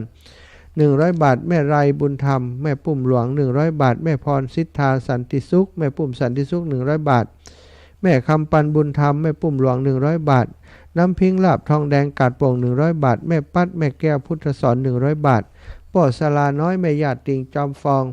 100 บาทแม่ศรีจันทร์ชัยวังเย็นบ้านหนองแหวน100 บาทป้อช่วยแม่นันสมบูรณ์ห้วยฮี100 บาทแม่ดวงจันทร์พินโยโรจตการ100 บาทแม่หลวงจันทร์ยะแบน200 บาทแม่แตงบัญญทัศน์40 บาทป้อลูนแม่แก้วสิริวงศ์บ้านนากวาง100 บาทนายเทานางลำเนาวงเหมย100 บาทนายนัวนางละเอียดยอดแบน 1,000 บาทป้อโตแม่กาปรีบุญสวัสดิ์นากวาง60 บาทแม่แก้วปากหวานต้นพึ่งปากขา100 บาทแม่บรวยท่าข้อง100 บาทป้อบุญเหลิมแม่บรวยแดงจริง100 บาทแม่จินดาสายสุภาโยมน้องปวีณาเครือเกี้ยวบรรจำอีเนาะแม่ทะ200 บาทแม่ศรีนวลธรตันท่าโชค200 บาทแม่จุ่มสิทธิชัยนางสาวปริชาติแก้วยะจากจอมตองบรรหาดนาคจอมตองซบเตี้ยเนาะเชียงใหม่100 บาทนางวิไลพรห้วยม่วงแม่สอยจอมตอง80 บาทแม่อุ้ยตุ่นแก้วสุภาชงบ้านหนองปลาสวาย100 บาทบ้านโฮงลำปูนแม่สุแก้วเปรกัญญา แม่สุขสุวรรณแม่จันสินทะบ้านหาดนาคจอมตอง200 ซาวป้อสุนทรแม่คำมีกาจุม100 บาทแม่จันฟองละอปงดอน100 บาทแม่จิ้นพานทองรัตน์บ้านศรีดอนชัย50 บาทนางสาวสุภาพรเครือคำบุตร100 บาทแม่นางคำอ้ายสันสลีเวียงปะเป้า100 บาทนายเฉลิมพลนางสุดารัตน์นางสาวนัทธิชาณคำ200 บาทแม่มณีวันกมลครุสกุล100 บาทแม่ดวงดีนารัตะ100 บาทแม่แก้วโทนาบุตร100 บาทแม่สุแก้วสอนศรีนุสรนะศิลพรศรีเตี้ย200 บาทแม่ศรีธรจมฟอง100 บาทแม่จันลาบมี100 บาทแม่ลิบันโท200 บาทแม่เพนณลำปูนศรีบัวบานทุ่งยาบันทุ่งยาวศรีบัวบาน100 บาทแม่อุ้ยสาวคุ้มตะวันบ้านเมืองวะเนาะลวงเหนือดอยสะเก็ด100 บาทป้อสีแม่เหมยปิกมณีบรรณาบงพร้อมครอบครัว109 บาทปันกับ9 บาทแม่คำปอวงสุวาพร้อมครอบครัว300 บาทป้อบุญมาแม่มาลีวงเก๋นากวาง100 บาทป้อบุญทาแม่เหยหอม น้อย100 บาทแม่บัวเงินราชบุรุษ500 บาทแม่ปอจันทปัญญาบันจ้วตอมบนแม่ซุกแม่ใจ200 บาทแม่นิตยาปินตาคำ100 บาทแม่นี่ก็ครบเนาะแล้วทีนี้มีศรัทธาญาติโยมที่เปิ้นห่วมบุญหอมบุญให้หอมมาช่วยกระเบื้องมุงหลังคาหลวงพ่อพระครูอุดมศิริทัศน์ปอกกระพี่แม่แก้วนนเต็ม300แม่แตงแบนยทัศน์50ปอนหนัวแม่ละเอียด100แม่นางคำแม่คำนนเต็ม200แม่บัวเงินราชบุรุษ300แม่ชื่นกันทตัน200แม่ดวงดีนารัตะ100แม่ศรีสุรินทวงศ์200แม่กาบแก้วศรีอินแก้ว100โยมประพินหน่อแก้วเนาะธรรมาส500 บาทแม่นางคำอายร่วมบุญกระเบื้องหลวงปู่อันศรีภูมิ200แม่แก้วโทนาบุตร100แม่บัวขีทัพโป100แม่สุแก้วสอนศรีนุสร100แม่แก้วสิงแก้ว100แม่สมใจปีบ้านใหม่200แม่เพ็ญณลำพูน100ป้านานแก้วมูลแม่แบนตาจันวง200แม่บัวเร็วชัยอุด100แม่ถนอมนำวง100แม่เนียมหมื่นคำฟั่น100นะนี่ก็เป็นชื่อเสียงเรียงนามของศรัทธาญาติโยมฝากให้ฝากหอมมาเนอะแม่พัดชัยเมืองชื่นเนาะก็ร่วมบุญมาเป็นมุงหลังคา100แล้วก็อันธรรมาส100แม่จันทำอินแก้วเนาะทำอินแก้วแหม100อนุโมทนาบุญครับอีแม่เนอะแม่บัวลอย100แม่ปาวลีอินสุวรรณ500แม่เหรียญแม่เหรียญ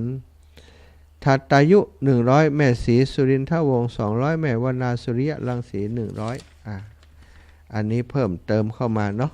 ตะกี้ก็ได้ประกาศไปสำหรับศรัทธาญาติโยมที่ให้หอมมาเพิ่มเติมศรัทธาอีปออีแม่ทั้งหลายได้รับทราบข่าวสารสำหรับศรัทธาที่ให้หอมมาเนาะวันนี้ก็ถือโอกาสอ่านให้ศรัทธาญาติโยมได้ฟังเพื่อจะได้สบายใจของภัยที่ตกหล่นไปอย่างใดอันท่านอาจารย์อีแม่หอมไปแล้วจะได้มีชื่อแม่อีนะก็แจ้งบอกมาได้เนอะ ขอบคุณทุกท่านทุกคนที่เวลามีกิจกรรมต่างๆอาตมาประกาศประชาสัมพันธ์ไปก็หล่มให้หล่มหอมมาโดยตลอดขอบคุณทุกท่านเป็นอย่างสูงอันนี้ก็มีรายนามใหม่แม่สอมสมศรีสุวรรณยานุกิจนะสวรรณยานุกิจพร้อมลูกหลานได้ร่วมบุญมาแหม500 บาทนาย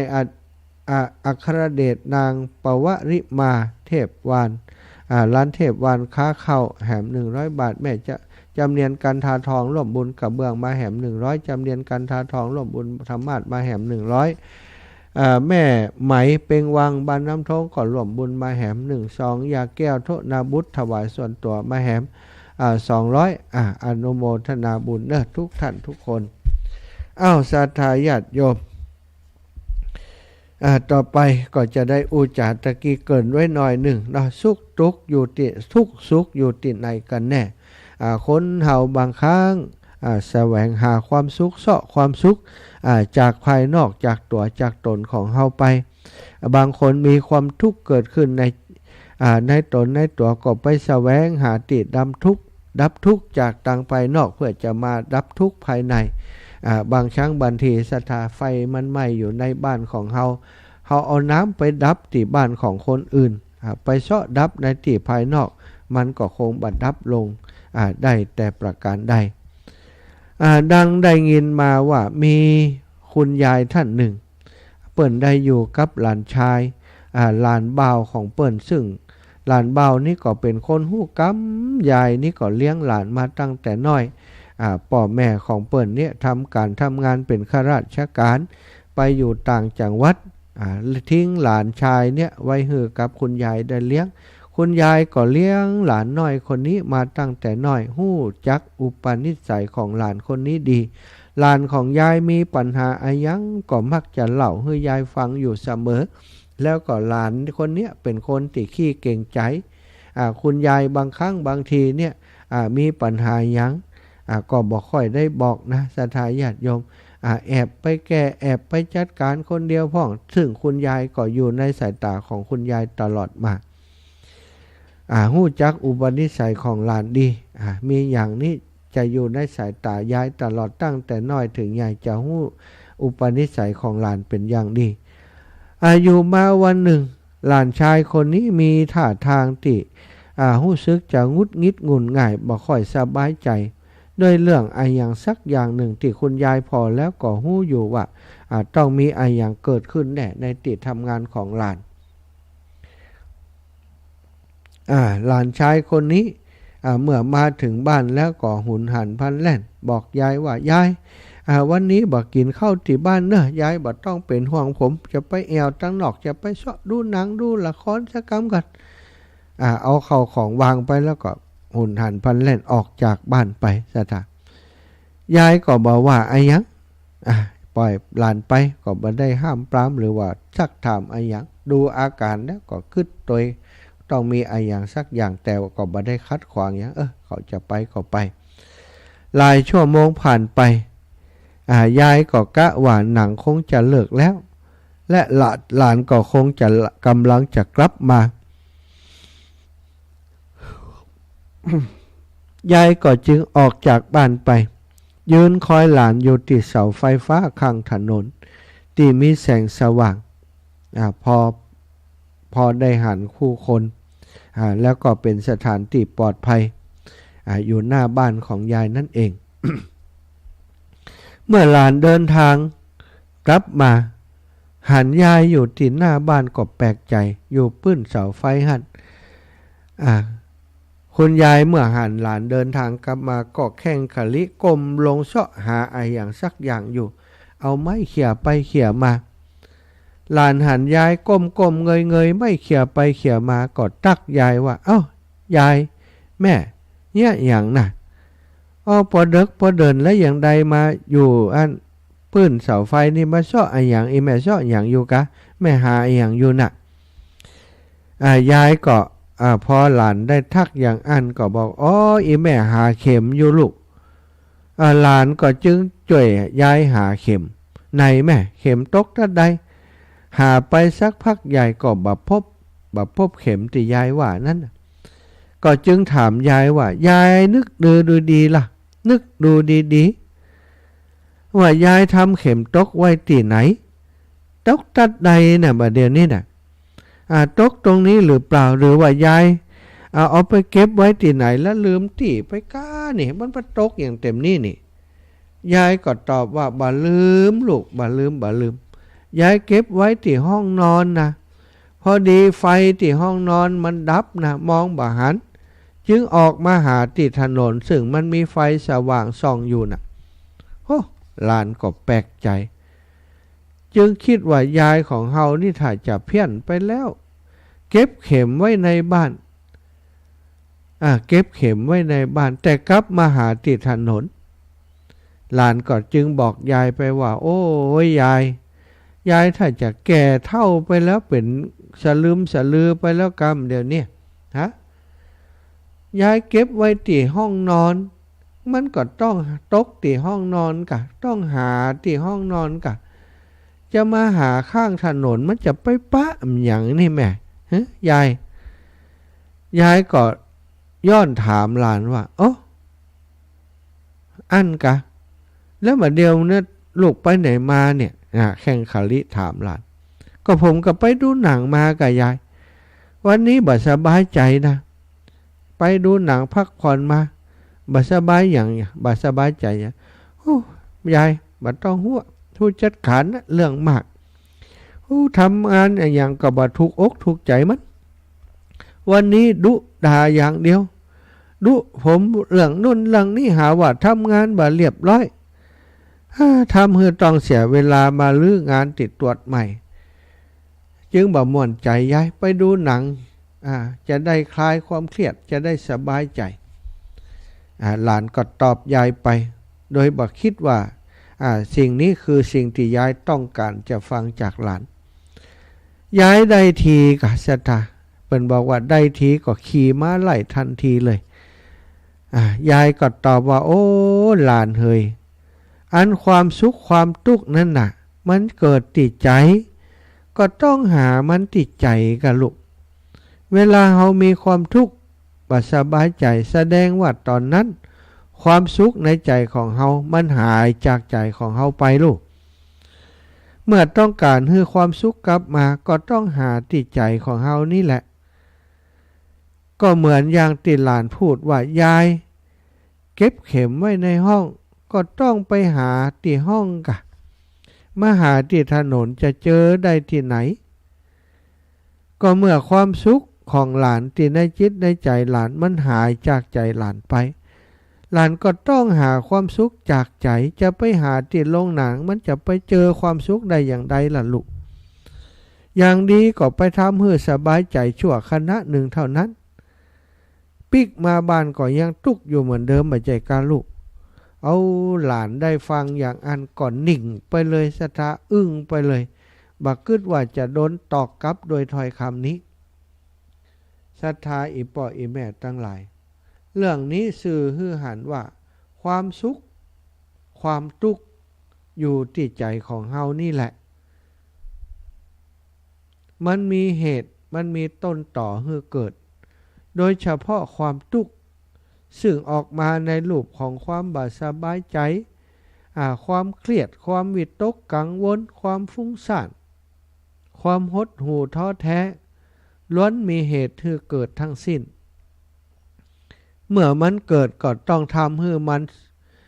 เมื่อมันเกิดก็ทำให้ความสุขในจิตในใจของเฮานั้นมันหายไปเมื่อเฮาต้องการความสุขกลับคืนมาก็ต้องหาความสุขติดใจเฮาซะท่ามันบ่ได้หนีไปไหนความสุขมันซ่อนอยู่ในใจเฮาในตัวเฮานี่เองหาฮื้อปุ๊บหาฮื้อถูกติก็จะได้ความสุขคืนมาบ่ใจไปหาความสุขที่อื่นหรือไปหรือโดยการกระทำผิดทางซึ่งเป็นการหาความสุขจากนอกตัวเมื่อทำอย่างนั้นแทนที่จะพบความสุขข้างนอกกลับเพิ่มความทุกข์เพิ่มปัญหามากขึ้นทำให้ยุ่งเหยิงยุ่งยากมากขึ้นจนสร้างบ่ออกแก้บ่ได้ก็มีในเรื่องนี้เขามีทางแก้ปัญหามีวิธีเรียกหาความสุขกลับคืนมาในทางที่ถูกอยู่แล้วโดยเริ่มติดใจของเฮาก่อนสถากล่าวคือต้องปล่อยวางให้ได้ทำใจให้ได้ปรับตัวให้ได้หยุดให้ได้เพราะความทุกข์ส่วนใหญ่เกิดจากการที่เฮาไปยึดถืออย่างสักอย่างที่มันเป็นเรื่องทำให้เฮาทุกข์ใจนั้นเฮาไปยึดถือเป็นตัวกูของกูคนนั้นคนนี้ด่ากูเป็นต้นถ้าเฮาปล่อยวางบ่ได้ทำใจบ่ได้ปรับตัวบ่ได้หยุดบ่ได้ความทุกข์ก็จะเกิดขึ้นในจิตในใจเฮาแต่เมื่อเฮาศรัทธาญาติโยมหยุดได้หยุดความยึดมั่นได้ปล่อยวางความยึดมั่นได้ทำความเข้าใจสิ่งต่างๆที่เกิดขึ้นโดยความเข้าใจที่ถูกต้องโดยสัมมาทิฏฐิศรัทธาญาติโยมทั้งหลายอันใดที่มันเป็นความผิดก็แก้ให้มันเป็นความถูกอันใดที่เป็นว่าเฮาสับเพร่าตรวจดูแล้วสับเพร่าแตะผิดพลาดแตะก็จะต้องแก้ไขให้มันถูกต้องในที่สุดปรับตัวเสียใหม่ทำใจเสียใหม่ความสุขก็จะเกิดขึ้นได้ในที่สุดคนเฒ่าคนแก่อีป่ออีแม่อยู่กับลูกกับหลานก็เช่นเดียวกันอยู่กับเรากับหลานคนนี้ทุกอกทุกใจหนีไปหาลูกหลานคนนี้ไปเจอสภาพทั้งนาก็ทุกอกทุกใจหนีไปหนีมาหนีไปไหนบ่ได้ก็มานั่งให้กูมีลูกมีเต้านักบ่ได้บ่มีไผฮักกูบางครั้งบางทีบ่ได้ดูติดตัวเก่าว่าตัวเก่าเฮาเป็นสาเหตุของความทุกข์ของตัวเก่าหรือเปล่าไปอยู่กับลูกกับหลานแล้วก็ขี้จมขี้เดียดจะเอามาตรฐานของตัวเก่าเป็นหลักอยู่ตลอดเวลาหรือเปล่าบางครั้งต้องการเรียกร้องเกินไปหรือเปล่าต้องการให้ลูกมาใส่ใจเอาใจใส่มากเกินไปหรือเปล่าบางครั้งบางทีเขาอู้จาอย่างน้อยก็เป็นพิษหูมาม่วนอกม่วนใจกืดนักไปหรือเปล่า ต้องกลับมามองที่ใจของเฮาซะค่ะการปรับจิตการปรับใจของตัวเก่าคือสิ่งที่สำคัญเมื่อเฮามีความทุกข์เกิดขึ้นมันก็เกิดขึ้นในใจเฮานี้บ่ได้ไปเกิดที่อื่นเนาะศรัทธาญาติโยมเป็นสารธรรมเล็กๆน้อยๆนำมาฝากในวันนี้เพื่อจะให้ศรัทธาญาติโยมเท่าแก่อีปออีแม่ทั้งหลายค้นหาความสุขในใจให้ได้ขจัดความทุกข์ที่มีในจิตในใจของตัวเก่าให้ได้โดยน้ำธรรมของพระพุทธเจ้ามองโลกให้เป็นสิ่งที่ตามความเป็นจริงทุกสุขเกิดขึ้นที่ใจบอกว่าความทุกข์บอกว่าความสุขเกิดขึ้นที่ใจของเฮานี้เมื่อน้ำมันปักเนื้อเฮาจะเอาน้ำออกก็ต้องหาอะไรอย่างมาบ่งออกน้ำปักที่แขนไปบ่งที่ขามันก็บ่ใจตีสถาปักที่ไหนบ่งที่นั้นนะบ่งออกนะใจอุปกรณ์ที่ใจบ่งก็คือธรรมะของพระพุทธเจ้านั่นเองเอาละศรัทธาญาติโยมเหลือเวลาอีกประมาณ15นาทีก็จะเปิดสายศรัทธาญาติโยมได้โทรมามามาจากันเนอะตอนนี้อาการต่างสุขภาพก็รู้สึกว่ามันก็ผ่อนไม้ไปแล้วบัดน่าจะเป็นอย่างละเนอะศรัทธาญาติโยมบ่ต้องเป็นห่วงเนอะบ่ต้องเป็นห่วงดูรู้สึกว่าจะผ่อนคลายไปแล้วแต่มดอันยาอย่างก็ถาดน้ำขาวไปเกือบกึ่งขวด มีโยมแม่ท่านหนึ่งว่ากินนักเลยท่านอาจารย์ถ้ามันเจ็บนักก็กินนักดีบัดดีอาจจะเป็นอย่างที่เปิ้นว่าเนาะความเครียดลงกับเพาะก็ไออย่างการนะทำให้เกิดสาเหตุเป็นสาเหตุเนาะศรัทธาญาติโยมที่โทรมาตะกี้เนอะโทรมาให้ใหม่06241แม่เรือนแสนต่อนี่มาก่อนนะเจริญปอนแม่เรือนแสนต่อดีขึ้นแล้วแม่ยาธาตุน้ำขาวเนี่ย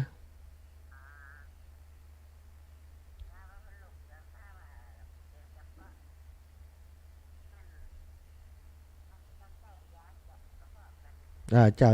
สาธุเนอะยายเนอะยายได้2 รอบละเปลี่ยนคนอื่นปั่นคนอื่นพ่องเจริญปอนอีแม่คำหลวงบรรทุกโยมแม่จะมาตะกี้คนมาทะลุแสนตายแล้วเนอะมาเจ้าดูต้องมาเจ้าแหละวันนี้คนแสนปลายเลยกะเจ้าปัดท่อ9 วันเดียวนะ4 โมงวันเดียวนะแสนตายทะลุแสนตายแล้วโตธโมสังโฆจะมาถึงเนี่ยได้ยินพระอาจารย์เทศนี่พอดีดูอีแม่คนแสนปลายปัดท่อนะอยู่ใกล้นะเหมือนกระต่ายกับเต่านะไปพอ4 โมงปลายคนเต็มเจ้าเพิ่งมาเจ้าเนอะถ้าบ้านไก่นะมันพวกนาเจ้าสาธุนะแม่นะเจ้าสาธุเจ้าสาธุขอบคุณอีแม่เนอะขอบคุณนักเนอะยายเนอะแม่อุ้ยบุญสว่างวันแม่อุ้ยบุญสว่างวันแม่ยายแม่ติ๊บกาฟังบ้านแรงศรีปีดาได้สาเจ้าอีแม่จะต้องแก้ผีกะดีขึ้นละเจ้าแม่หายไว้เด้อเจ้าขอบคุณขอบคุณนี่แต่บรรยายทำให้ฟังมันเป็นยังบุญรักษาอยู่เจ้าสาธุแม่สาธุเจ้าแม่ติ๊บกาฟังบ้านแรงศรีปีดาเจริญปอนแม่เป็นติดสถานีแล้วนะนะไว้ว่ะเจ้ามาเสียก่อนเนาะยาใบเย็นก็ดีเนอะเจ้าแม่มีอยู่แม่ใบเย็นก็มีตะกี้กับใบเย็นใบเย็นเจ้าตะกี้กินถาดน้ำขาวไปอาจจะเป็นเกี่ยวกับถาดน้ำขาวเนี่ยถูกใบเย็นดีละเอามาส่งให้จิมละเอามาส่งให้จิมสาธุขอบคุณนะแม่นะที่มันบ่ได้คนนั้นหนึ่งเจ้าสัตว์ปานกันคนน้อยแม่ล่าเกิดกุล เจ้าฟังอยู่เด้อสังอยู่เนิ่นดีแล้วเนิ่นแล้วมาฟังท่านอาจารย์เอาสาธุก่อนแกนี่ไปโรงพยาบาลเนี่ยเด้อจ้าแม่ถ้ามันดีขึ้นก็จะไปนะเตรียมรถไว้แล้วเตรียมรถไว้แล้วใกล้นั่นไปไปตรวจจ้าขอบคุณเจ้าสาธุแม่อับมอนพี่น้องทาได้ครั้งแม่ใช่วันนั้นแม่โอนตังค์ไปให้แล้วเหรอเจ้าแม่ได้แล้วตะกี้ได้อ่านชื่ออีแม่ได้ยินแล้วยังอ่านแล้วยังของแม่น่ะแม่ฟ้องเห็น200เนี่ยคน200แม่ฟ้องอย่างน้ำสกุลอย่างแม่ฟ้องศรีสุวรรณนั่นน่ะแม่ฟ้องศรีสุวรรณตะกี้มีก็อ่านบัดได้ยินอ่านเจ้าพ่อแม่นี่บ่มีก็เป็นอย่างพ่อของคนอื่นที่ผมว่าต้องมีกะถึง2คนนะกะแต่แกชื่ออีแม่นิดมีแม่อามอนเหรอเขียนไว้แหมกำก่อนกลัวมันมีเจ้าแล้วของแม่ฟ้องมันเขียนไว้เพิ่นกำแม่อามอนสุวรรณเจ้าแม่มอนดีแล้วแม่ทวงไหมแม่อามอนนั่นก็บ่ใจรู้เฮาอันแม่ฟ้องเนาะนี่ก็จ้างแม่เอาไปแล้วแม่ฟ้องนามสกุลหยังก็แม่แม่ฟ้องนามสกุลศรีสุวรรณเจ้าศรีสุวรรณเนาะสุเจ้าเพิ่นหอมมาเพิ่นได้ยินแล้วเพิ่นมาใครหอมแล้วแตกเลยสาธุแม่ฟ้องศรีสุวรรณตัวใดก็แม่200เหมือนกันเจ้า200ของอีแม่ก็200แม่อมรนามสกุลหยังก็หมอกเมืองจ้ะหมอกเมืองทำได้ยินแต่เจ้าว่าแม่ก็เลยฟังว่าเขาปวดสาธุดีแล้วแม่ดีแล้วตังโอนไปคือกันนี่นะกะดีกะแต่ของแม่นี่เป็นยังพร้อมไปแล้วนี่สาธุบุญรักษาดีแล้วอีแม่อ่านเพื่อจะทบทวนให้ศรัทธาญาติโยมที่ฟังได้เช็คเนาะเจริญปอนแม่สายรุดไปแล้วเจริญปอนแม่ฮะแม่อุ้ยอินมีแหละนั่นแม่อุ้ยอินแม่อุ้ยอินเท่าใด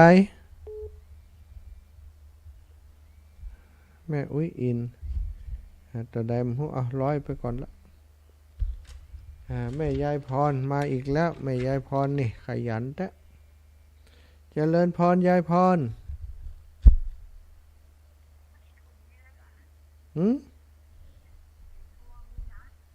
เจ้า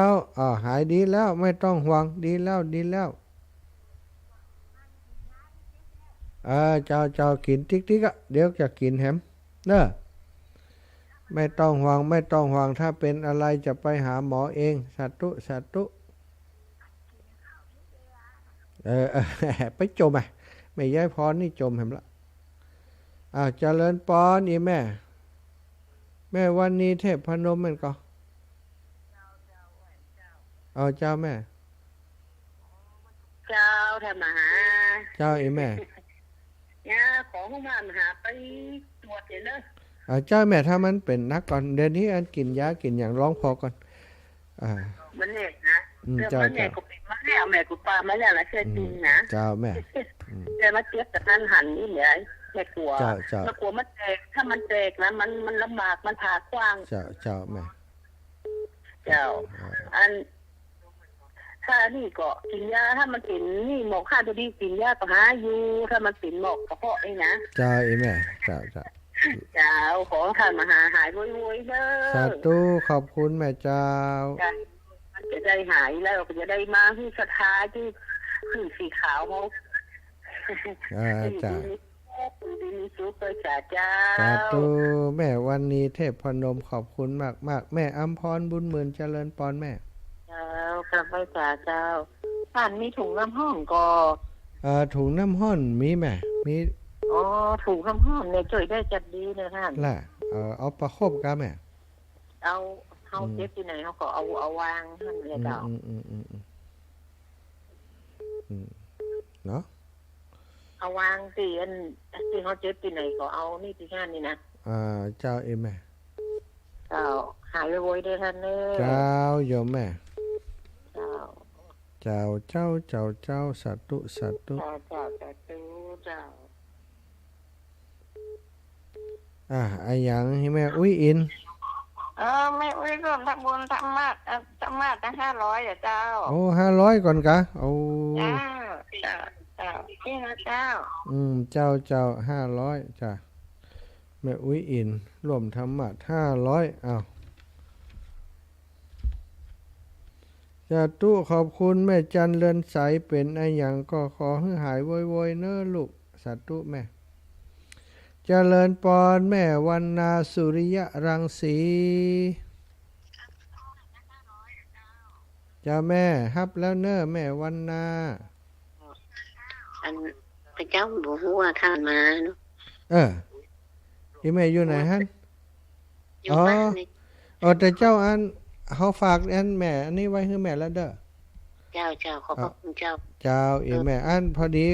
คนท่านเปิ่นไผ่หลานเลินอย่างเปิ่นโทรหาอีแม่ทำอยู่ในบ้านครับเปิ่นโทรบ่ฮับบ่ได้ฮับเจ้าเจ้าเปิ่นว่าอันเปิ่นอันเจ้ามันเป็นอย่างนั้นแม่เนาะฝากให้แม่แล้วมันได้ปะกันสักครั้งคุณเจ้าอันถ้าว่ามันเป็นในเจ็บท้องถ้าเป็นไส้ติ่งแต่มันจะเจ็บแล้วก็กัดนะอันนี้มันมาถึงขนาดนั้นเลยแม่ใครจะได้ก็กินยาฆ่าน้ำขาวให้เจ้าแม่อันใดก็เนี่ยอันถ้าวันนี้ขอแม่เอากระเบื้อง200เนี่ยเจ้าเดี๋ยวจดไว้ก่อนกระเบื้องล่ะแม่จะคนไปเจ้าแม่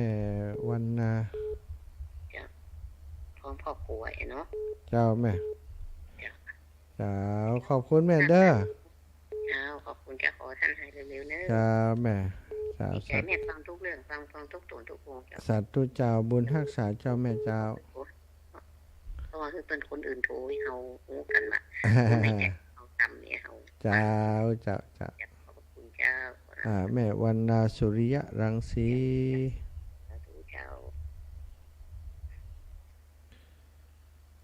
จะเริญปอนโยมแม่ลัดดาอักะเรือนเนอโอนไปแล้วเจ้าสาธุอีลาหอมอย่างนี้อรพินรามบุตรนะหอมยางอีลาหอมบุญเจ้าธรรมาส200กับเบื้อง200ค่าน้ำกับไฟ100น้องโอนเข้าบัญชีแล้วเจ้าสาธุนรันเนอน้องอรพินรามบุตรนะแม่นิตยาปินตาคำเจ้าว่าบัดร้องมันเป็นหน้ากับไปหาหมอเลย